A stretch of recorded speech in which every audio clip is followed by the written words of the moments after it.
talk to me about entrepreneurship. How did you fall into this? Because I don't think it was a choice for either of us. Okay. So it was not my plan for sure. I was working at a private art school at one point, and then I thought, I would love to do something like this on my own. That was the first realization, I guess. I was just like, maybe, but then I never thought about, I was only 22 or something, 23. And so I wasn't like, oh, this is something I have to do. I was just like, just something I thought about. And then I went on to do another job after that. But it was always something, it was scary at first. Still scary, isn't it? Yeah. It's still scary. Like I always had to, I always felt like, oh, I have to have a job that would pay me and like stability, and it felt safer. So I was always curious and I was always wondering about it, but I always kept going back to a job. I guess I worked at a school for I remember that. Yeah. So it's different, right? It's different for sure. But there was that. I did have someone telling me, if you decide to do something, whether or not what you decide to do in the end. Does that make sense? Whether or not it is what you decide to do in the end. It is what it was like something like, it's not the choice that you end up making, how far you take it with the choice that you make in the end. You know what I mean? It's a journey. Yeah. So whether, say, you decide to do this, just go with it, And then there was a point in my life when I was 25 or something when I decided I am going to do it. And then I quit my job and then I just did it. Wait. So you're like, No. Okay. How did I do it? Like I had no job, right? What was the the catalyst? Like what pushed you over to be like, yeah, screw this, guys? Like every time I talk to people, I kind of knew I was asking for advice, knowing that I wanted to do something on my own. Good. Oh yeah, you know what I mean? And then and then some of the people were like, no, but then the people that I had these conversations with, some people would say things that would push me in that direction in a way. And I think that's what I wanted to hear.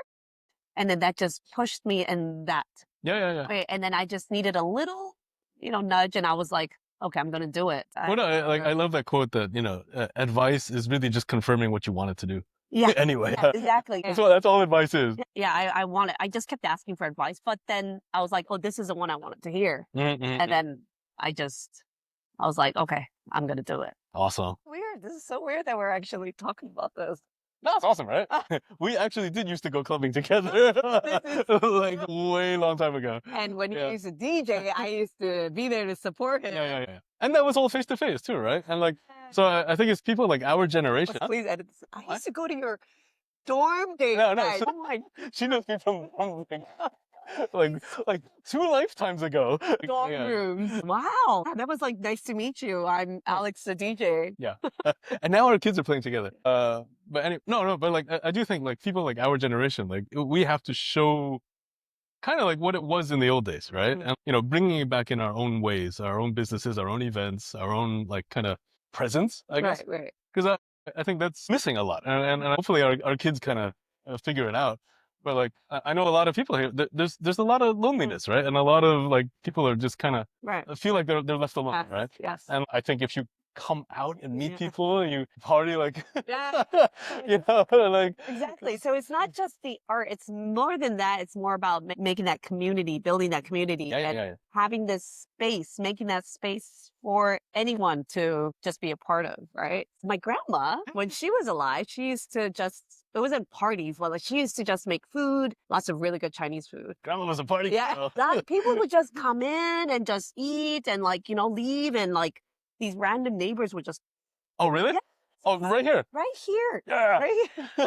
So right here in this space. Yeah. So, people would just gather. So that's something I wanted to keep going. Oh, so you are keeping it going. So it skipped a generation, but now you got it coming back again. That's beautiful. So that's something I'm sure my grandma will be proud of, like having people come in. Yeah. And people are coming in. Yeah. So like this is, and that's a beautiful story. Because that's like a really full circle thing. It would be such a waste, for this place not to continue in that kind of spirit, There was a time when my dad kind of wanted to just sell this place. So that's when I was the only one who stopped him. You were the only. You're the only one.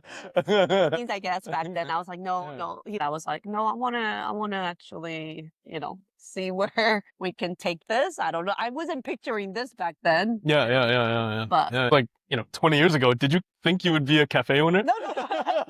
I used to love going to cafes. I did not think, I was gonna be an owner. Yeah. I still don't know how to run a cafe, guys. Someone teach me. Come over and give me some professional advice. Yeah, we're 2 months into it now, yeah. Lots of trial and error. Yeah. Trial and error. We met in college, right? And like, did you think you would be a business owner? Running 2 companies, like employing like this whole team of staff, like, Oh, no. yeah. I mean, you probably didn't even see me like that. No, I didn't. But like, yeah, that's true, right? We both got to this age without ever getting fully employed. No, that's so true. Yeah. Yeah, I seem to have avoided that. Yes. One big thing I always want to show people too is that there are other ways to live, right? And like you have this times 2 plus, family and kids, and like life is good, right? Life is good. Right? Lots of ups and downs. Not always easy raising, kids while doing this. I mean, I don't know. It's been fun. It's been a fun journey. Okay, kids are going crazy, so we gotta wrap up.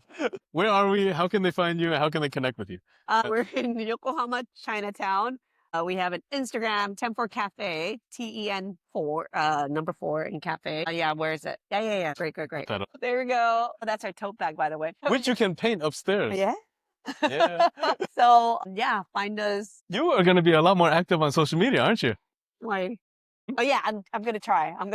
Alex has been telling me to. Yeah. So make sure you send her a whole bunch of DMs. Just flood her inbox because Okay. yeah, she's awesome. Best. And yeah, we're gonna be doing events and a lot more content here. So yeah, stay tuned.